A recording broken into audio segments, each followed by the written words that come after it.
هل من ناصر ينصرنا؟ محرم آ گیا لوگوں ہمیں آنسو بہانے دو، محرم آ گیا لوگوں ہمیں آنسو بہانے دو۔ اچھا، آج آپ لوگوں سے ہمیں کچھ گفتگو کرنا ہے۔ آپ لوگوں کو تو بہت کہتے رہے کہ کچھ آپ بولیں، آپ لوگ بولے نہیں، آخر مجبور ہو کہ ہم ہی کو بولنا پڑ رہا ہے اور بہت زیادہ بولنا پڑ رہا ہے۔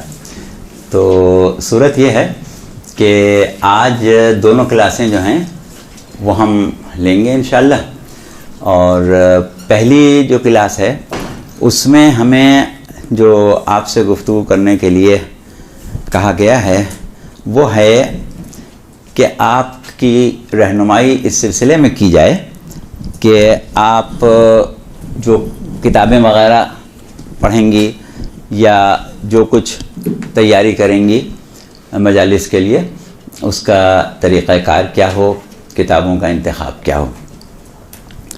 تو دیکھیے، اس سلسلے میں ایک بات جو ہم نے آپ سے پہلے بتائی تھی، غالباً پہلی تقریر میں جو ایام رضا سے پہلے ہوئی تھی، اس میں ہم نے آپ لوگوں کو ایک بات یہ بتائی تھی کہ آپ ماشاءاللہ سے ایک بڑی مقدس اور بہت ہی اہم فریضے کو انجام دینے کے لیے آمادہ ہو رہی ہیں۔ اس میں جو آپ کی شخصیت کی تعمیر اور شخصیت کی بہتری کا معاملہ ہے وہ تو اپنی جگہ ہے، اس پر گفتگو ہو چکی۔ اب ایک چیز اور ہم نے آپ لوگوں سے یہ کہی تھی کہ دیکھیں، ہر شخص جو ہے پروردگار عالم کی قدرت کا ایک کرشمہ ہے۔ ہر ایک اس طریقے سے خلق ہوا ہے کہ کچھ نہیں معلوم کہ کس ذہن انسانی میں کیا ہے، کس کے اندر کیا صلاحیتیں چھپی ہوئی ہیں، کس کے اندر کیا خوبیاں ہیں، کس کے اندر کون کون سا ایسا جوہر ہے کہ جس کا خود اس کو بھی علم نہیں ہے۔ اب آپ یہاں پر معاشرے میں، منظر عام میں لوگوں کی قابلیت میں اضافہ، لوگوں کی شخصیت میں نکھار پیدا کرنے کے لیے ایک کام کر رہی ہیں۔ تو ضروری ہے کہ آپ کو جو قدرت نے صلاحیتیں دی ہیں وہ سب بروئے کار آئیں اور ان کو استعمال کر کے آپ گفتگو کریں۔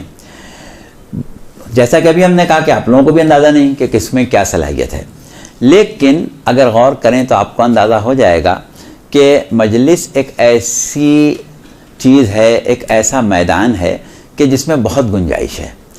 یعنی اس میں جب آپ گفتگو کرنے بیٹھتی ہیں تو آپ اخلاقیات پر بھی گفتگو کر سکتی ہیں، آپ تاریخ پر بھی گفتگو کر سکتی ہیں، آپ تفسیر پر بھی گفتگو کر سکتی ہیں، آپ عقائد پر، علم کلام پر، اس پر بھی گفتگو کر سکتی ہیں۔ پھر اس کے بعد بہت سے تقاضے ہوتے ہیں زمانے کے، ان کے اوپر بھی آپ گفتگو کر سکتی ہیں۔ تو اب ہوتا یہ ہے کہ ہر ایک کے اندر اپنی کچھ صلاحیتیں ہوتی ہیں۔ بعض لوگ ایسے ہوتے ہیں کہ جن میں کسی بات کو یاد رکھنے کی صلاحیت، یعنی جس کو ہم حافظہ کہتے ہیں، بہت اچھی ہوتی ہے، اور وہ نام،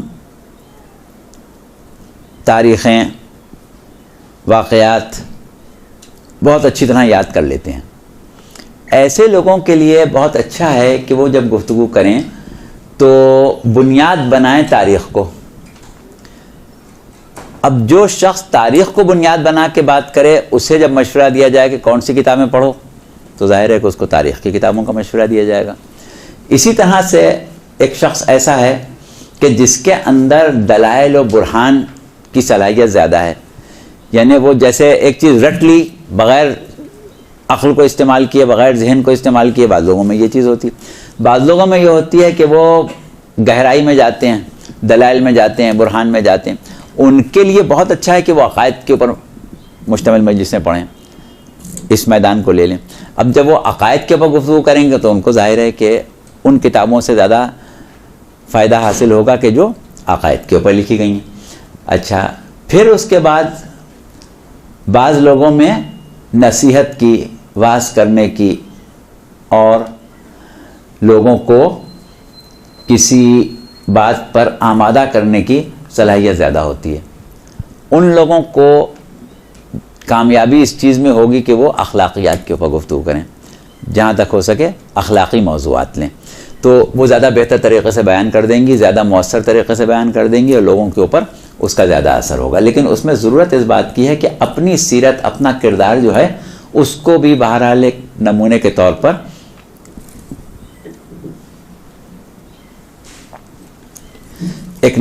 طور پر پیش کیا جائے. تو یہ اس میں ضروری ہو جائے گا. اچھا، اگر آپ کو اس بات کی صلاحیت اپنے اندر محسوس ہو کہ آپ مختلف پہلوؤں سے مختلف اصلاحی نکات نکال سکتے ہوں، تو پھر آپ کے لیے جو چیز زیادہ کارآمد ثابت ہوتی ہے وہ تفسیر ہوتی ہے. پھر آپ تفسیر کی کتابیں پڑھیں، تفسیر قرآن کی مختلف آیات کی، مختلف سوروں کی وہ آپ بیان کریں، تو یہ ایک علمی موضوع بھی ہوگا اور آپ کے جو مزاج کا تقاضا ہے اس کے عین مطابق ہوگا. تو یہ تو ایک بنیادی چیز ہو گئی. اب یہاں سے سوال یہ پیدا ہوتا ہے کہ ابھی ظاہر ہے کہ اگر ہم آپ سے پوچھیں کہ بھئی آپ کے خیال میں آپ کس میدان میں، کس شعبے میں زیادہ بہتر کارکردگی دکھا سکتی ہیں، تو ہو سکتا ہے ابھی آپ نے غور نہ کیا ہو، فوری طور پر ممکن ہے آپ کے پاس جواب نہ ہو. لیکن ہم نے جب آپ لوگوں کی تقریریں سنی تھیں اور سن رہے ہیں یا سنتے ہیں، تو ہمیں اندازہ ہو جاتا ہے کہ کون سی خواتین، کون سی بچیاں وہ ہیں کہ جن کو تاریخ پڑھنا زیادہ بہتر ہے، یا جن کو عقائد پڑھنا زیادہ بہتر ہے، یا جن کے لیے تفسیر پڑھنا زیادہ بہتر ہے. اب مقصد یہ قطعاً نہیں ہے کہ اس کے علاوہ وہ کچھ نہ پڑھے، جو پڑھ سکے پڑھے، اس میں کوئی مسئلہ نہیں ہے. لیکن کیا ہے کہ انداز بیان، اب جیسے وہ لوگ کہ جو دھواں دھار قسم کی تقریر کرنے کے عادی ہیں یا عادی بننا چاہتے ہیں، صلاحیت پیدا کر لیتے ہیں، ان سے آپ اخلاقیات پڑھوائیں تو وہ کچھ نہیں پڑھ سکیں گے، کیونکہ ان کو تو خطابت کفن چاہیے نا. تو اس میں وہ اخلاقیات نہیں پڑھ سکیں گے، اس میں وہ تفسیر نہیں پڑھ سکیں گے، تاریخ نہیں پڑھ سکیں گے. ہاں وہ پھر پڑھ سکتے ہیں تو زیادہ سے زیادہ عقائد پڑھ سکتے ہیں، اس سے زیادہ وہ آگے نہیں بڑھ سکتے. لیکن اگر آپ اپنی گفتگو کا انداز جو ہے وہ تدریسی بنا لیں، یعنی ٹیچنگ والا، تو ٹیچنگ میں آپ کو یہ آسانی ہو جائے گی کہ جس سبجیکٹ پر بھی آپ جائیں گی اس کو صحیح طریقے سے بیان کر سکیں گے، اور آپ کی جو بھی صلاحیت ہے، جو آپ نے سیکھا ہے، جو آپ کے علم میں آ چکا ہے، اس کو دوسرے تک پہنچانا جو ہے وہ آسان ہو جاتا ہے اگر آدمی تدریسی انداز میں گفتگو کرے. خطابت والے انداز میں گفتگو کرے گا تو پھر علوم کو اس طریقے سے پہنچانا مشکل ہو جاتا ہے جس طرح سے تدریس میں پہنچا سکتا ہے. لیکن ہم اس پر آپ کو کوئی یہ نہیں حکم دے رہے ہیں کہ آپ ایسا کریں، یعنی یہ صرف آپ لوگوں کے ذہن میں ہونا چاہیے کہ کن کن چیزوں کو، کن کن شعبوں کو ہم لیں تو ہمارے مزاج کے مطابق ہوں گے، اور ان شعبوں میں ہم کم محنت کر کے زیادہ اچھے نتائج نکال لیتے ہیں. دیکھیے بات کیا ہوتی ہے، ایک شخص ہے، ایک بچہ ہے، اس میں ڈاکٹر بننے کی صلاحیت نہیں ہے، آپ نے اس کو ڈال دیا میڈیکل سائنس میں، تو اس کا مطلب یہ نہیں ہے کہ وہ یقیناً ناکام ہو جائے گا، کامیاب بھی ہو سکتا ہے، لیکن کیا ہوگا، اس کو زیادہ محنت کر کے کم نتیجہ نکلے گا. اور اگر اس کو اس لائن میں ڈالیں جو اس کے مزاج کے مطابق ہے تو کم محنت کر کے زیادہ نتیجہ نکل آئے گا. یہ نہیں ہے کہ ہمارا مطلب یہ کہ آپ کسی اور چیز میں جائیں گے تو خدا نخواستہ کامیابی نہیں ہوگی، زیادہ محنت کرنا پڑے گی. تو جب زیادہ محنت کریں تو نتائج بھی زیادہ نکالیں. تو اس اعتبار سے آپ لوگ اپنے آپ کو وہ کریں، ایک دفعہ اپنا محاسبہ کریں، اپنا اندازہ لگائیں کہ آپ لوگوں کے اندر ان میں سے کون سی صلاحیت جو ہے وہ زیادہ ہے. اور جب اس کا اندازہ ہو جائے تو پھر وہ خواتین کہ جو اپنے آپ کو اس قابل سمجھتی ہیں کہ تاریخ پر گفتگو کریں، تو ان کے لیے مجلس میں طریقہ ایک یہ ہو جاتا ہے کہ انبیاء کی تاریخ، قصص الانبیاء سے آپ نے پڑھی، اور انبیاء کی تاریخ سے، انبیاء کے واقعات سے ائمہ اہل بیت کے فضائل جو ہیں وہ آپ اخذ کریں۔ وہ نکات پرانے زمانے میں کچھ تھے ذاکرین جو اس طرح نکالتے تھے کہ انبیاء کی تاریخ سے ائمہ کے فضائل نکالتے تھے۔ کچھ آپ پرانی ایک آدھ مجلس کسی کی پڑھ لیں، پرانی کتابیں مل جاتی ہیں ذاکرین کی مجلسوں کی جو اس انداز پر ہوں، اور پھر آپ تاریخ کی کتابیں پڑھیں، قصص الانبیاء پڑھیں، اور اس طریقے کی وہ چیزیں کہ جس میں آپ کو تاریخی واقعات مل جائیں۔ آپ حیات القلوب پڑھ سکتی ہیں، آپ ایک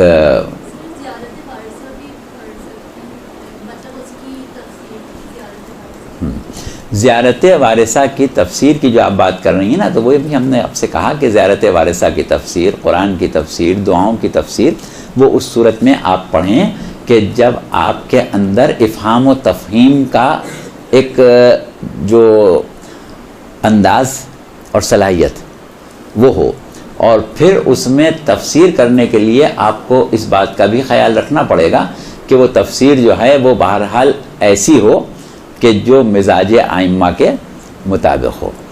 یہ نہ ہو کہ آپ کوئی ایسے مطالب اس میں سے نکال کے بیان کر دیں کہ جو مزاج معصومین کے، مزاج دین کے مخالف ہوں۔ اس کے اوپر آپ کو محنت کر کے پڑھنا پڑے گا، کوئی بات نہیں، بہت اچھی بات ہے۔ زیارت وارثہ کیا، آپ زیارت عاشورہ، زیارت جامعہ اور زیارت آل یاسین، بہت سی زیارتیں آپ لے سکتی ہیں اگر زیارتوں پر پڑھنا۔ ہاں وراثت بتائی گئی ہے کہ انبیاء کے وارث ہیں، تو بالکل صحیح آپ نے کہا، تو وہ آپ لے سکتی ہیں۔ اس کے علاوہ بہت ہی بہترین چیز جو ہے وہ دعاؤں کی تفسیر ہے۔ آپ دعاؤں کی تفسیر پر چل جائیں، اس سے کہ تو کوئی آپ کی علمی گفتگو ہی نہیں ہوگی، کیونکہ دعائیں جو ائمہ کی ہیں وہ دراصل درس توحید ہیں، دروس معرفت ہیں۔ اب اس کی جب آپ تفسیر بیان کریں گی تو آپ اس میں مکتب اہل بیت کے عقائد توحید بیان کریں گی۔ وہ تو بہت علمی مجلسیں ہوں گی، بہت ہی لاجواب مجلسیں ہوں گی اگر وہ کر سکیں آپ۔ ہاں آتی ہیں، دعاؤں کی تفسیروں کی الگ سے بک بھی آتی ہیں۔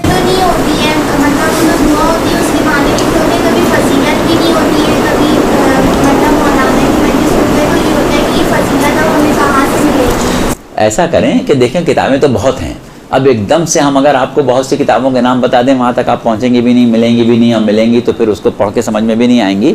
اگر آپ کو دعاؤں کی تفسیر پر بات کرنا ہے، مفتی جعفر حسین کی صحیفہ کاملہ لے لیں، اس میں پوری امام زین العابدین علیہ السلام کی وہ دعائیں جو صحیفے میں ہیں، آپ کی سب دعائیں صحیفے میں نہیں ہیں، اس کے علاوہ آپ کی بہت دعائیں، لیکن جو صحیفے میں ہیں ان کی تفسیر اس میں انہوں نے کی ہے۔ پہلی جہاں سے ہاں صحیفہ زہرا اور صحیفہ منجید، ان کا ابھی تک کوئی یہاں پہ دروس میں کوئی ذکر نہیں آیا، اس کی کیا وجہ ہے؟ ہمارے یہاں پر کچھ پروگرام ہوئے تھے، کلاسیں ہوئی تھیں، اس کے ریکارڈنگ ہے، وہ آپ کبھی، ہمیں نہیں معلوم کہاں سے ملے گی، دیکھ لیجئے گا، اس میں پوری گفتگو ہے کتاب علی کے اوپر، صحیفہ فاطمہ کے اوپر، وہ آپ پڑھ لیجئے گا، کوئی ایسی بات نہیں۔ ہاں اچھا، اس کے علاوہ ہم یہ کہہ رہے تھے کہ اس میں جو صحیفہ کاملہ ہے اس میں سب سے پہلے تفسیر ہے دعائے مکارم اخلاق کی، دعائے مکارم اخلاق کی تفسیر، اور وہ کی ہے مولانا نقن صاحب نے، مولانا علی نقی صاحب نے، بڑے قابل آدمی تھے، انتہائی قابل مایہ ناز شخصیت تھے، انہوں نے دعائے مکارم اخلاق کی تفسیر کی ہے، اس سے آپ نکال سکتی ہیں بہت سے نکات، بہت سی تقریریں، پورا خمسہ پڑھ سکتی ہیں، صرف ایک نہیں، اور بلکہ عشرہ پڑھ سکتی ہیں، اور اسی طریقے سے اس میں جتنی دعائیں ہیں ان سب کی چھوٹی چھوٹی تفاسیر اور تشریحات اس میں موجود ہیں۔ اب یہ ہے کہ اگر آپ کو انشاءاللہ ایسا ملکہ حاصل ہو جائے کہ آپ کے علوم جو ہیں وہ ترقی کر جائیں اور آپ کے پاس ذخیرہ علمی زیادہ ہو، تو صرف آپ کو ایک نہج دیکھنا ہوتی ہے کہ کسی عالم نے دعا کی تفسیر کس انداز پر کی ہے۔ اب اس کے بعد آپ کے علوم جو ہیں اس سے آپ اس میں جتنا چاہیں اضافہ کر دیں، جتنا اضافہ کرنا چاہیں آپ کر سکتی ہیں۔ تو تفاسیر دعاؤں کی یہ آپ کا بہت اچھا آپ لوگوں کا خیال ہے، اس پر آپ کام کر سکتی ہیں، بہت اچھا کام ہو سکتا ہے، لیکن یہ بڑی معیاری گفتگو ہوگی۔ ابھی تک جو آپ لوگ تقریریں کر رہی ہیں وہ اس معیار کو نہیں پہنچی ہیں کہ آپ صحیفہ کاملہ کی دعاؤں کی تفاسیر کے اوپر تقاریر کریں۔ بہرحال انشاءاللہ ہو جائے گا، ناممکن نہیں ہے، شروع کریں، کوشش کریں، آہستہ آہستہ ہو سکتا ہے۔ اور اسی طریقے سے اگر قرآن کی تفسیر کے اوپر جانا ہے تو قرآن کی تفاسیر تو ہمارے پاس بہت زیادہ ہیں، لیکن ہم آپ کو یہ مشورہ دیں گے کہ جو تفسیر بازار میں آرام سے مل جاتی ہے اور بہت آسان ہے دوسری تفسیروں کے مقابلے میں، وہ تفسیر نمونہ ہے، جو جلد جب چاہیں آپ خرید لیں، تو اس میں یہ ہوگا کہ آپ کو مل جائے گی۔ گو کہ تفسیر نمونہ اصل میں ذاکروں کے لیے نہیں ہے، تفسیر نمونہ طالب علموں کے لیے ہے، لیکن ابھی آپ لوگ طالبات ہی ہیں، یہیں سے آگے بڑھیں گے، تو اس لیے آپ تفسیر نمونہ اگر پڑھیں اور اس سے آپ جن آیتوں کی تفسیر اس میں ہے، سب کی نہیں ہے، اس میں انہوں نے ناصر مکاظم شیرازی صاحب نے یہ کیا ہے کہ بعض آیتوں کی تفسیر کی ہے، بعض کا صرف ترجمہ کر کے چھوڑ دیا ہے، تفسیر نہیں کی ہے، لیکن یہ کہ جہاں تفسیر آپ کو ملے گی بعض جگہ بہت تفصیل سے بھی ہے، جو خاص آیتیں ہیں ان کی تفسیر بہت تفصیل سے ہے، جیسے آیہ ولایت ہے۔ یہ تفسیر نمونہ جو ہے اس میں مشکل الفاظ استعمال ہوئے ہوتے ہیں کہ جو پڑھ کر ایسا ہے جیسے کچھ سمجھ میں نہیں آتا، آسان لفظوں میں ایسی ہو نا کہ جو ہم جیسے لوگ ہیں آرام سے ہاں، ایسے جس کو آپ آسان کہتی ہیں یہ بڑا مشکل ہے اس کا ملنا، کیونکہ مسئلہ یہ ہے کہ اب جو زبان آپ لوگوں کی ذرائع ابلاغ والی ہو گئی ہے، جو ریڈیو پر ٹی وی پر زبان آتی ہے وہ آپ لوگوں کو بولتے ہیں، وہی آپ کو آسان لگتی ہے، تو اب ہم آپ سے بات کر رہے ہیں یہ بھی مشکل لگ رہی ہوگی آپ، ہاں نہیں مشکل لگے گی آپ، کیونکہ ہم اردو بول رہے ہیں نا، تو اب مسئلہ یہ ہوتا ہے کہ یہ کتابیں جو ہیں اصل کتابیں نہیں ہیں، ترجمے ہیں۔ تفسیر نمونہ جو آپ کو ملتی ہے وہ فارسی سے اردو ترجمہ کی ہوئی ہے۔ اب جس نے اردو، اب یہ صفدر حسین نجفی صاحب نے ابتدا میں کی تھی، پھر بعد میں ان کا انتقال ہو گیا تھا، تو آگے جلدوں کی جو تفسیر وہ ترجمہ تھا وہ پھر کسی اور نے کیا تھا، تو صفدر حسین نجفی کی زبان بہت اچھی ہے، بڑی اچھا اردو ترجمہ کرتے ہیں، لیکن زیادہ تر کتابیں آپ جو پڑھیں گی اس وقت آپ کو بازار میں ملتی ہیں وہ سب وہ کتابیں ہیں جو فارسی کتابوں کے اردو ترجمے ہیں، اور اتفاق کہیں اس کو بدقسمتی کہیں جو بھی کہیں، صورتحال یہ ہے کہ وہ ترجمے اردو میں ایسے لوگوں نے کیے ہیں جن کو خود اردو نہیں آتی ہے، تو اس کی وجہ سے انہوں نے ترجمے ایسے کیے ہیں کہ واقعی میں اس کا سمجھنا مشکل ہوتا ہے۔ لیکن جیسے تفسیر نمونہ کی آپ بات کریں، اس میں یہ بات نہیں ہے، یہ صاف اردو میں ہے، اس کا مسئلہ صرف یہ ہے کہ آپ لوگوں کی اردو خود اب بہت کمزور ہو گئی ہے، تو تھوڑی سی آپ کو محنت اردو ادب پر کرنا پڑے گی، اردو کی کتابیں پڑھنا ہے۔ جو ہے وہ انکمپلیٹ ہے، مطلب اردو میں وہ انکمپلیٹ ملی ہے، جہاں سے بھی میں نے دیکھا۔ کیا چیز؟ البیان تفسیر اس میں تفسیر البیان آپ لوگوں کے مطلب کی صحت سے نہیں کہ بہت اعلیٰ معیار کی ہے، 3 یا 4 جلدیں ابھی اس کی آئی ہیں، اس کے آگے نہیں ملیں گی آپ کو، وہ فارسی یا عربی میں ہی ملیں گی۔ اردو میں 4 جلدوں سے زیادہ ہیں، 4 جلدیں ہیں، اس کے بعد نہیں ہیں۔ میں ابھی پہلی پڑھ رہی تھی۔ ہاں تو آپ تو ابھی پہلی پڑھ رہی ہیں، دوسری تیسری چوتھی بھی مل جائے گی آپ کو، لیکن اس کی نہ آپ کو زبان سمجھ میں آئے گی اور نہ مفاہیم سمجھ میں آئیں گے، اس لیے ہم نے اس کا نام نہیں لیا۔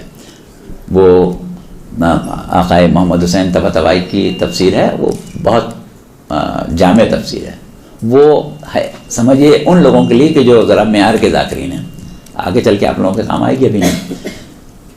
ایک تفسیر انوار النجف بازار میں تھی، اب آج کل مل نہیں رہی ہے، البتہ یہ ہے کہ باقی مختصر تفاسیر ہیں، جیسے تفسیر الخطاب نقن صاحب کی ہے، یا مولانا ظفر حسن امروہوی صاحب کی وہ ہے تفسیر کی کتاب ہے، اور اس طریقے سے اور بھی کئی ایک ہیں، لیکن جس بات کی آپ زبان کی بات کر رہے ہیں وہ اس وقت آپ کے معاشرے میں رہنے والے لوگوں کی لکھی ہوئی تفاسیر مکمل نہیں ہے۔ جیسے ڈاکٹر محمد حسن صاحب کی ہے، وہ آپ پڑھیں، اس میں آپ کو وہی زبان ملے گی جو آج کل اس شہر میں بولی جاتی ہے، اس شہر کے رہنے والے، اسی مقام کے رہنے والے آپ کے معاشرے کے سب،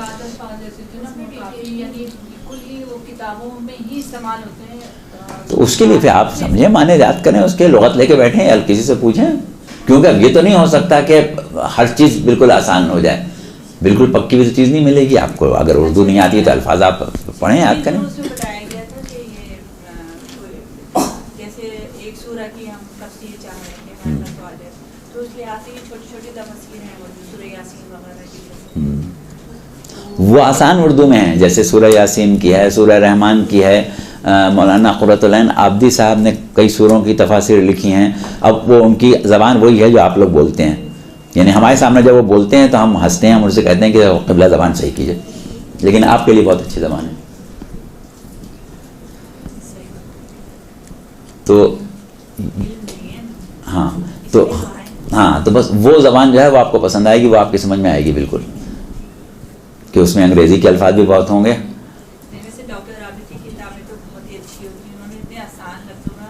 ہاں نہیں، اب ان کو تجربہ ہے نا اس بات کا کہ آپ لوگ کیا سمجھتے ہیں، تو انہوں نے اس حساب سے کر دی.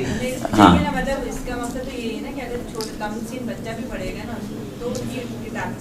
ہاں ٹھیک ہے، بہت اچھی بات ہے اس میں.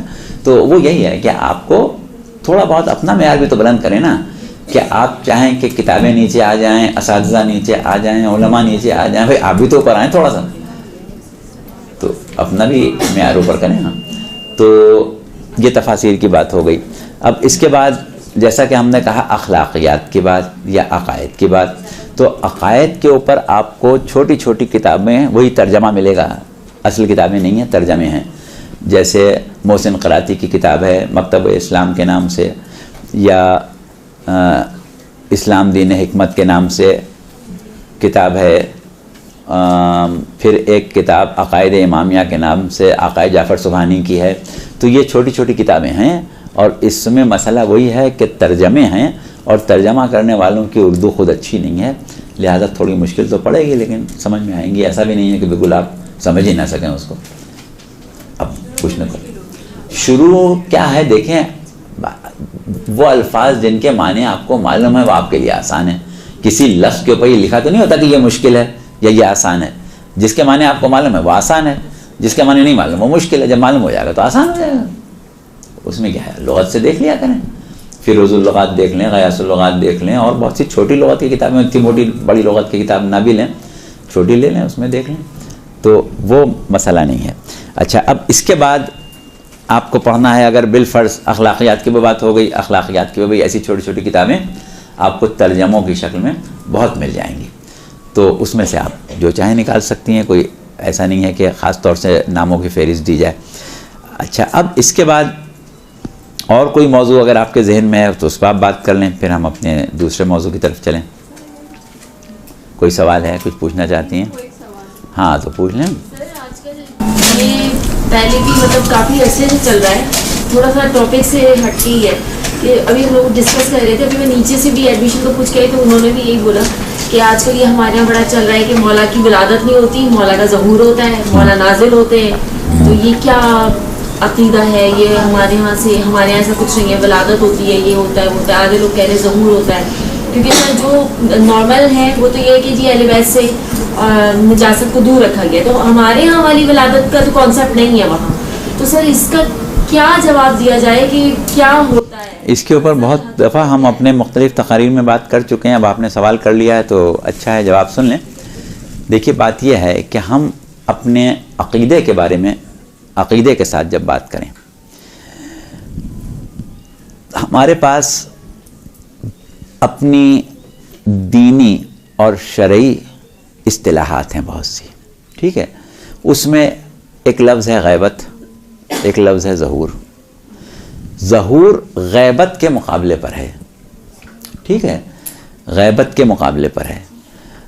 اب ہمارا جو عقیدہ ائمہ اہل بیت کے بارے میں ہے، اس میں ان کی ذات میں صفت غیبت کا بھی عقیدہ ہے، اور اس غیبت کا اختتام جس شکل میں ہو اس کو ہم ظہور کہتے ہیں، ٹھیک ہے.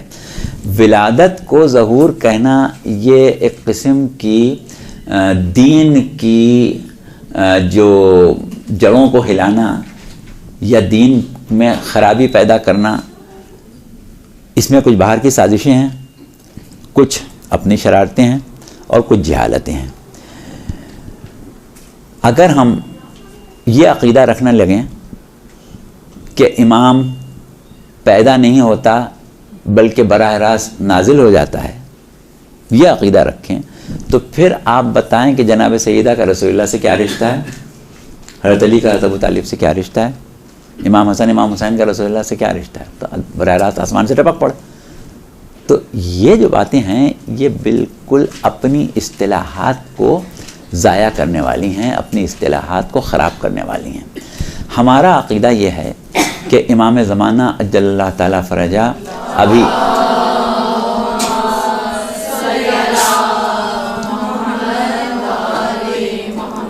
پردہ غیبت میں ہیں، اور یہ تسلسل جب ختم ہوگا اس وقت امام کا امت سے جو رابطہ ہے اس کے لیے ہم لفظ ظہور استعمال کرتے ہیں، جس میں فیوز امامت اتمام تک پہنچ جائیں، اس کو ہم کہتے ہیں ظہور۔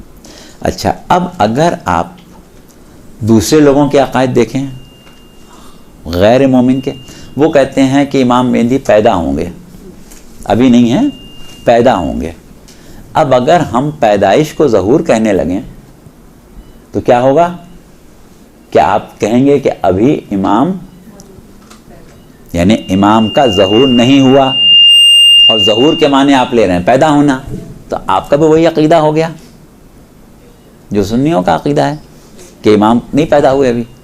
تو یہ تو آپ کے عقیدے کو خراب کیا جا رہا ہے۔ ہمیں ہمیشہ اپنی اصلاحات کا تحفظ کرنا چاہیے کہ صفات ائمہ جو ہیں ان میں بہت سی ایسی صفات ہیں کہ جو صرف امام سے ہی مخصوص ہیں، اس میں غیبت بھی ہے، ظہور بھی ہے۔ جہاں تک ہماری اصطلاح ظہور ہے اس کے مطابق ابھی کسی امام کا بھی ظہور نہیں ہوا ہے، کسی امام کا ظہور نہیں ہوا ہے۔ ظہور وہ ہے کہ جس میں امام پہچانا جائے، جس میں اللہ امام کو اس طرح مسلط کر دے کہ اب امام کی عدم معرفت یا امام کو اس کے مقام سے ہٹانا ممکن نہ رہے۔ کوئی امام ابھی نہیں ظاہر ہوا ہے، انشاءاللہ عہد رجت میں ہمارے سب اماموں کا ظہور ہوگا۔ ابھی تو صرف اماموں کی ولادت ہوئی ہے۔ ایک شعر آپ نے بہت سنا ہے کہ انسان کو بیدار تو ہو لینے دو، ہر قوم پکارے گی ہمارے ہیں حسین۔ تو ابھی تو کوئی قوم نہیں پکار رہی ہے ہمارے حسین، تو جب حسین پہچان لیے جائیں گے تو پکاریں گے نا۔ تو امام کا پہچان لیا جانا ظہور ہے، نہ کہ پیدا ہونا ظہور ہے۔ ٹھیک ہے، تو یہ اصطلاح کو غلط استعمال کیا جا رہا ہے۔ بات سمجھ میں آ گئی آپ کی؟ اب تو کوئی ایسی بات نہیں ہے، کیونکہ یہ تو پھر لمبا موضوع ہے بہت کچھ اس پر۔ کہہ رہے تھے کہ کہا جاتا ہے جب امام حسن کا جب تک ولادت ہوئی ان کی تو بی بی فاطمہ اردو سے تھی اور تلاوت کر رہی تھی، تو جب ان کی ولادت ہو گئی وہ سب تلاوت کر رہی تھی اور اردو سے تھی، تو پھر یہ ہوتا ہے کہ نزول ہوا کہ ولادت ہوئی، تو یہ والی بات تھوڑی کنفیوژن ہے۔ ہاں، بات یہ ہے کہ اگر نزول کہیں گے پھر تو جناب سیدہ سے رشتہ ہی نہیں رہے گا کوئی، پھر جناب سیدہ رشتہ کیا ہے؟ تو آسمان سے نازل ہو گئے نا، جناب سیدہ سے کوئی رشتہ ہی نہیں ہوا۔ تو یہاں پر ہمارا عقیدہ جو ہے وہ ان کی طہارت کا ہے کہ ان کے لیے نجاست ظاہری نہیں ہے، یہ مطلب ہے۔ یہ نہیں ہے کہ ولادت ہی نہیں ہوئی، ولادت تو ولادت ہے۔ سر، لاہور میں بی بی پاک دامنہ ہے، ان کے بارے میں یہ کہا جاتا ہے کہ جناب مولا غازی کی یہ بہن ہے، حضرت علی کی بیٹی ہیں، تو کیا یہ مولا غازی کی بہن اور حضرت علی کی بیٹی ہیں؟ اور دوسرا کہ یہ جب قافلے چلے گئے تھے مدینے میں اس کے بعد یہ یہاں تشریف لائی تھیں یا کہ نہیں ہے؟ کنفیوز ہے۔ یہ معاملہ ایسا ہے کہ تحقیق جن لوگوں نے کی ہے وہ اس کے اوپر ایک واضح جواب دے سکتے ہیں۔ ہمارے پاس ان کی کبھی ہم نے کوئی باقاعدہ تحقیق نہیں کی ہے، لیکن ہاں یہ ہے کہ باتیں تو بہت سی مشہور ہیں۔ اب جب تک کہ اس کے اوپر واضح تحقیق نہ کی جائے کوئی رائے نہیں قائم کی جا سکتی، لہٰذا ابھی فی الحال تو ہم اس کا کوئی واضح جواب نہیں ہے ہمارے پاس۔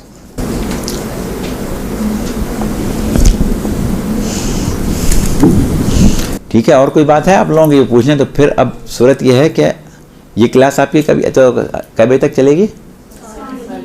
ابھی تو بہت وقت ہے۔ ہاں، بہرحال پھر بھی کوئی چیز آپ لوگ پوچھنا چاہتے ہیں، یعنی اپنی ذاکری کی جو آپ زندگی کا آغاز کر رہی ہیں اس کے بارے میں کچھ پوچھنا ہے؟ سر اس کے بارے میں تو نہیں پوچھنا، لیکن یہ پوچھنا تھا کہ آج ایک بھی پریکٹیکل کلاس نہیں۔ ہاں، آج پہلے پروگرام یہی تھا کہ پہلی کلاس پریکٹیکل کی ہوگی اور دوسری میں ہم آپ کو کچھ ان چیزوں کے بارے میں بتائیں گے. اور سنڈے کو تو لاسٹ ہے کلاس, تو میرے خیال میں کافی اسٹوڈنٹس ہم میں سے ایسے ہیں جنہوں نے ابھی تک ہمت کی ہی نہیں. ہاں, تو ہم اسی لیے آپ کو ہمت دلا رہے تھے. بہرحال کل ہے کلاس میرے خیال میں, ہمیں صحیح نہیں معلوم لیکن میرے خیال سے کل ہوگی, کیونکہ کل ہماری کلاس نہیں ہے, تو ہو سکتا ہے کہ آپ لوگوں کی کوئی پریزنٹیشن کی کلاس ہو, کوئی اور لے, تو ہمارے علم میں نہیں ہے. جی بیٹا. سر, حضرت قاسم کی مہندی کا جو وہ رواج چل رہا ہے, اور یہ کہا جاتا ہے, میں نے کل پرسوں کلپ دیکھی تھی ایک آیت اللہ کی, انہوں نے کہا کہ حضرت قاسم کی زوجہ جناب کبریٰ نہیں تھی, جناب کبریٰ حسن مصنع کی زوجہ تھی. اب آپ یہ بتائیں کہ کہا جاتا ہے کہ مصائب میں, مرثیوں میں اور نحوے میں تو یہی کہا جاتا ہے کہ حضرت قاسم کی زوجہ تھی بجائے کبریٰ, تو اس میں مستند بات کیا ہے؟ لیکن بات یہ ہے کہ اس میں بہت سی چیزیں سامنے آ گئیں. پہلی چیز یہ کہ حضرت قاسم کی شادی ہوئی بھی تھی کہ نہیں ہوئی تھی, ہوئی تھی تو کس کے ساتھ ہوئی تھی. جہاں تک جناب حسن مصنع کی زوجہ کا تعلق ہے, آپ کی زوجہ امام حسین کی بیٹی فاطمہ بنت حسین ہے, یہ بات طے ہے. اور یہ وہ بیوی ہیں کہ جن سے ہمیں کربلا کے واقعات اور اس کے علاوہ بھی بہت سی روایات ملتی ہیں. ان کی پوری ایک کتاب مسند فاطمہ بنت حسین موجود ہے, جس میں آپ سے روایات نقل کی گئی ہیں. اور پھر وہ جو ہمارے پاس تاریخیں ملتی ہیں نسل امام حسن علیہ السلام کی, وہ انہی کی اولاد میں ہے, کیونکہ یہ امام حسن کے بیٹے حسن مصنع کی زوجہ تھیں, اور حسن مصنع کے بیٹوں میں ایک بہت ہی مشہور نام ہے عبداللہ محض کا. اس کے علاوہ حسن مثلث ہیں, خیر وہ پھر بہت تفصیلی بات چلی جائے گی. تو آپ کی نسلیں امام حسن کی جو پھیلی ہیں زیادہ تر وہ حسن مصنع سے اور زید ابن حسن سے پھیلی ہیں. ان کی زوجہ امام حسین کی ایک بیٹی تھی. ٹھیک ہے, یہ بات اپنی جگہ ہے, اس میں کوئی شک و شبے کی گنجائش نہیں ہے. اچھا, لفظ کبریٰ جو ہم استعمال کرتے ہیں یا لفظ صغریٰ استعمال کرتے ہیں, یہ کسی بچی کا نام, چھوٹی یا بڑی, یہ نام نہیں ہے. یہ ہم پہچان کے لیے استعمال کرتے ہیں کہ امام حسین نے اپنی کئی بیٹیوں کا نام فاطمہ رکھا, تو اب اس میں کسی کو کبریٰ کے نام سے پہچانا گیا, کسی کو صغریٰ کے نام سے پہچانا گیا, کسی کو کسی اور نام سے پہچانا گیا. تو اس اعتبار سے یہاں پر یہ نہیں کہا جا سکتا کہ جن کو فاطمہ کبریٰ کہا جائے وہ حسن مصنع کی زوجہ تھی. فاطمہ بنت حسن حسن مصنع کی زوجہ ہیں.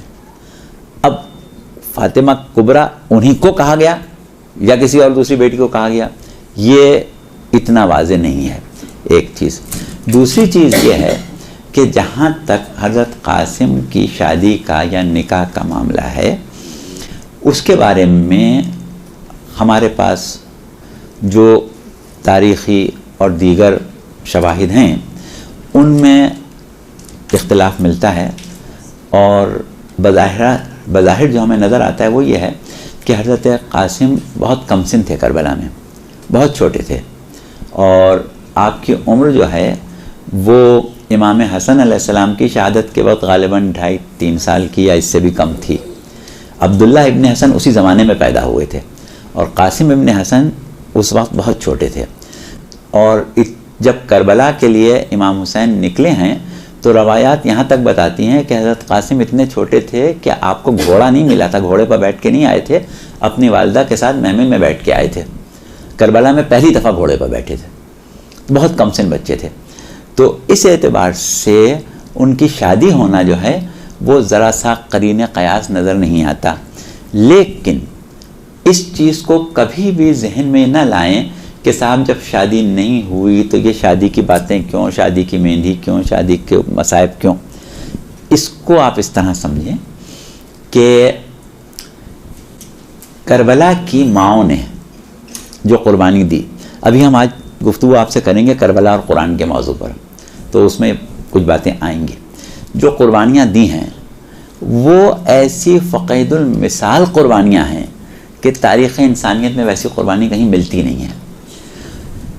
ان بیویوں نے اپنے ان بچوں کو قربان کیا کہ جن کے پھولنے پھلنے کے دن تھے, ان بچوں کو قربان کیا کہ جن کی شادی کے ارمان ماؤں کو خاص طور سے اور باقی گھر والوں کو ہوتے ہیں، اور انہوں نے ان تمام چیزوں کو، شادی کو، بیاہ کو، پھولنے پھلنے کو اور دوسری چیزوں کو نظر انداز کر کے اس بات کو پسند کیا کہ یہ بیٹا ہمارا دین پر قربان ہو جائے، اور اللہ کی جو مرضی ہے، جو پروردگار عالم نے ان کے لیے شہادت متعین کی ہے، اس کو ہم ہنسی خوشی قبول کر لیں۔ اب ان کا یہ جذبہ، اس کو قبول کر لینے کا جذبہ جو ہے، اس کو ہم کس طریقے سے ظاہر کریں؟ الفاظ میں نہیں بیان کر سکتے، اس کو ہم الفاظ میں نہیں بیان کر سکتے۔ اس کو ظاہر کرنے کے لیے ہمیں کچھ علامات چاہیے ہوتی ہیں جن کے ذریعے ہم ان کے ان جذبات کو خراج تحسین پیش کریں۔ اب ان کے ان جذبات کو خراج تحسین پیش کرنے کے لیے اور وہ تمام قربانیاں، وہ تمام مصائب جو کربلا میں اٹھائے گئے، ان کو یاد رکھنے کے لیے ہم کچھ علامتیں رکھتے ہیں، کچھ چیزوں کو پیش کرتے ہیں جس سے ہمیں وہ بات یاد آ جاتی ہے، وہ منظر یاد آ جاتا ہے۔ جیسے مثال کے طور پر ہمیں کربلا والوں کی پیاس کی طرف توجہ دلانا ہے، تو ہم کیا کرتے ہیں کہ سبیلیں لگاتے ہیں، پیاسوں کے نام پر پانی پیو، تاکہ لوگوں کی توجہ ان کی پیاس کی طرف جائے۔ اب اگر کوئی یہ اعتراض کرے کہ صاحب آپ پانی کیوں پلا رہے ہیں، وہاں کوئی پانی تھوڑی تھا، وہاں کوئی پانی تھا جو آپ پانی، ارے بھائی پانی نہیں تھا اس لیے پلا رہے ہیں، اس لیے نہیں پلا رہے ہیں کہ پانی تھا۔ اسی طرح ہمیں معلوم ہے کہ وہاں فاقوں پر فاقے تھے، اسیروں کو کتنے کتنے دن کھانا نہیں ملتا تھا۔ اب اگر ہم حاضری کر رہے ہیں، دسترخوان بچھا رہے ہیں، نظر دلا رہے ہیں، تو یہ اس لیے کہ وہاں نہیں تھا، اس لیے نہیں کہ وہاں ہوا تھا۔ اسی طرح ہم اگر تابوت اٹھا رہے ہیں تو آپ کہیں کہ ارے تابوت کیوں اٹھا رہے ہو، وہاں تابوت تھوڑی اٹھا تھا، وہاں کسی کا تابوت اٹھا تھا، وہاں تو جنازے پامال کر دیے گئے تھے، وہاں تو لاشیں پامال ہو گئے تھے، تابوت کب اٹھا تھا؟ ارے بھائی تو اسی لیے تو اٹھا رہے ہیں کہ نہیں اٹھا تھا، تاکہ یاد آئے کہ ہم ان کے تابوت کی شبیہ اٹھائیں، تو تصور میں یہ ہے کہ ہم تو آج تابوت کی شبیہ اٹھا رہے ہیں، لیکن کل مولا جنازہ تو بے گل کفن تھا، لاشیں تو پامال ہو رہے تھے، اب تابوت اٹھا کے ہم اس کو یاد کر رہے ہیں، حقیقت میں تو نہیں وہاں تابوت کربلا میں اٹھے تھے۔ اسی طرح ہم سویم کر رہے ہیں، امام کا 40واں کر رہے ہیں، سویم کی فاتحہ وہاں کب ہوئی تھی؟ وہاں تو نہیں ہوئی تھی، لیکن نہیں ہوئی تھی وہ تاثر کیسے دیں؟ کر کے دیں گے نا۔ تو اسی طرح اگر ہم ان نوجوان شہیدوں کی کہ جن کے پھلنے پھولنے کے دن تھے، ان کی شہادت کے ساتھ ان کی شادی کا تصور، ان کے پھولنے پھلنے کا تصور پیش کرتے ہیں، ان کی مہندی کا تصور پیش کرتے ہیں، تو یہ مطلب نہیں ہوتا کہ وہاں مہندی ہوئی تھی، کوئی وہاں کربلا میں کہاں سے مہندی آئی تھی، وہاں کچھ نہیں ہوا تھا، لیکن اس سے ان کی ماؤں کے، ان کے قرابت داروں کے جو جذبات قربان ہوئے، دیکھیں ذاتیں تو قربان ہوئیں، جانیں تو قربان ہوئیں، جذبات بھی قربان ہوئے، ان جذبات کی قربانی کو الفاظ میں نہیں بیان کیا جا سکتا، تمثیل میں بیان کرتے ہیں۔ تو کبھی مہندی اٹھائیں یا کبھی آپ کوئی اس قسم کی رسم کریں کہ جس کا تعلق اس موقع سے ہو، تو اس کو یہ سمجھ کے نہیں کریں کہ وہاں ہوا تھا ہم اس کی یاد بنا رہے ہیں، وہاں کچھ نہیں ہوا تھا، اس کی یاد نہیں بنا رہے ہیں، وہاں نہیں ہوا تھا اس کو یاد کر رہے ہیں، اس بات کو یاد کرتے ہیں۔ تو جو لوگ اعتراض کرتے ہیں، ہم نے دیکھا بعض لوگوں کا کہ آپ نے ایک آیت اللہ کی بات کی، ایسے بہت سے ہم نے افراد جو صاحبان علم نظر آتے ہیں، عباقبہ میں ہوتے ہیں اور بار بار اس بات کے اوپر زور دیتے ہیں کہ ارے آپ تحقیق تو کریں، وہاں کوئی شادی تھوڑی ہوئی تھی، ارے آپ تحقیق تو کریں وہاں، ارے بھائی کون کہہ رہا ہے کہ ہوئی تھی؟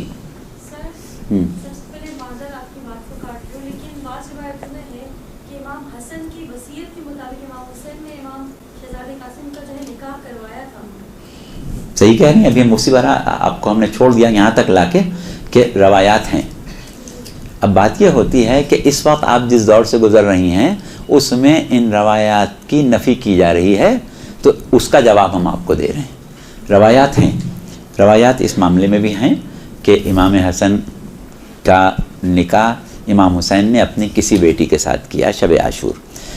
یہ بھی روایات ملتی ہیں کہ جیسے کہ آپ نے کہا کہ وصیت کے مطابق کیا، یہ بھی خیال ظاہر کیا جاتا ہے کہ اس زمانے میں جنگی قوانین کے مطابق جو بن بیاہی بچیاں اسیر ہو جائیں ان کو کنیز بنا لیتے تھے، تو اس لیے بن بیاہی بچی کو بیوہ بنانے کے لیے نکاح کر دیا تھا. یہ بہت سی چیزیں ہیں، ہم اس کے اوپر یہ نہیں کہہ رہے ہیں کہ ہاں یہ صحیح ہے غلط ہے، وہ ایک الگ مسئلہ ہے، اس پر اس وقت بات نہیں ہو رہی، لیکن یہ ساری چیزیں ہیں.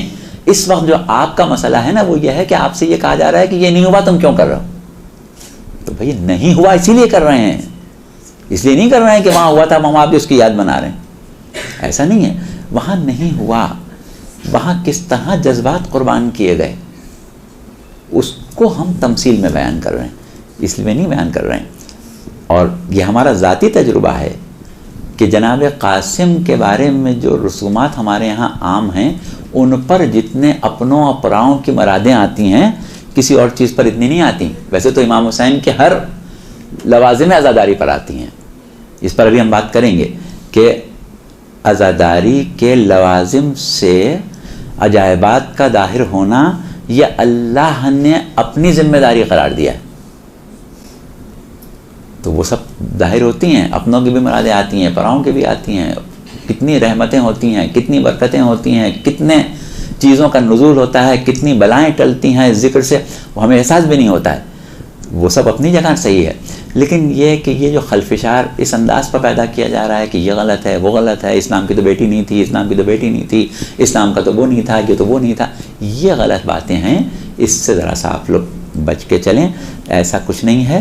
ہم نے سال گزشتہ ایک پوری تقریر اسی سلسلے میں کی تھی اور اس وقت کی طالبات نے اس کو سنا تھا، یاد کیا تھا، وہ ریکارڈ میں بھی ہے کہ یہ جو باتیں لوگ کرتے ہیں کہ صاحب وہ سکینہ نام کی تو بیٹی ہی نہیں تھی، وہ تو کربلا میں وہ تو کسی کا زندان میں انتقال ہی نہیں ہوا تھا، یہ تھا. تو دیکھو بات کیا ہے کہ اس نام کی نہیں تھی یا اس نام کی نہیں تھی یا بیٹی تھی ہی نہیں یا فاطمہ صغریٰ تو کوئی بیٹی ہی نہیں تھی.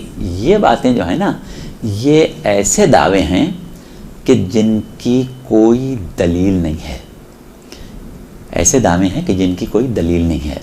دیکھیے اگر آج ہم اس وقت کا تصور کریں کہ بعد رسول اہل بیت کی زندگی کیسی گزر رہی تھی، ان کے چاہنے والوں کا زندہ رہنا کتنا مشکل تھا، ان کی محبت کا اظہار کتنا مشکل تھا، ان سے کسی قسم کی ہمدردی کا اظہار کتنا مشکل تھا، ان کی گفتگو کرنا یا ان کے باتیں لکھنا کسی مورخ کے بس کی بات نہیں تھی. اب یہ تاریخیں لکھنا کہ امام حسین علیہ السلام کی اتنی بیٹیاں تھیں، اتنے بیٹے تھے، فلاں بیٹی فلاں زمانے میں پیدا ہوئی تھی، فلاں بیٹی فلاں زمانے میں پیدا ہوئی تھی، فلاں سن میں وہ اتنی بڑی تھی، یہ کون لکھے گا؟ دشمن لکھیں گے؟ عام لوگ لکھیں گے؟ مورخ لکھے گا. کیوں لکھے گا؟ اس کو کیا دلچسپی ہے اہل بیت سے؟ اگر لکھے گا اس کو اس کی سزا بھگتنا پڑے گی. اور دوسری چیز یہ کہ مورخ کو علم ہوگا تو لکھے گا نا.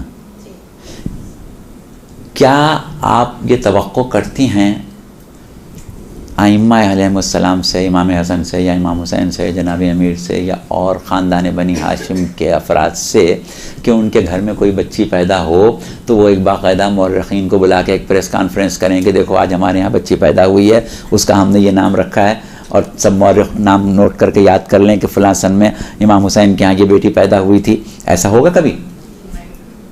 کہ یہ ممکن ہے؟ یہ تو ممکن ہی نہیں ہے کہ اہل بیت کے گھر کی بیٹیاں، بنی ہاشم کے گھر کی چار دیواری میں پیدا ہونے والی بیٹیوں کو سارے غیر مورخین ان کے نام، ان کی تاریخیں، ان کی ولادت سب ان کو معلوم ہو. یہ تو ہو ہی نہیں سکتا. تو جب یہ ہو ہی نہیں سکتا تو آپ تاریخ میں کیوں ڈھونڈتے ہیں؟ تاریخ میں وہ ڈھونڈو جو تاریخ میں مل سکے. آپ نے کہہ دیا کہ تاریخ میں فاطمہ صغریٰ کا نام نہیں ہے تو فاطمہ صغریٰ نہیں تھی. ارے فاطمہ صغریٰ کا نام امام حسین جا کے مورخوں کو لکھوائیں گے؟ یہ تو گھر کی بات. ہاں آپ بتائیے. سادات میں جو لڑکیاں ہیں کچھ گھرانے، کیا وہی آپ نے جناب فاطمہ صغریٰ اور جناب فاطمہ کبریٰ کی بات ہوئی، اس آج کل کے دور میں ہم لوگ اپنی بیٹیوں کے نام بیٹوں کو بھی باہر نہیں لیتے تھے. بالکل. تو وہ زمانے میں وہ کس کی بیٹیاں تھیں؟ بالکل.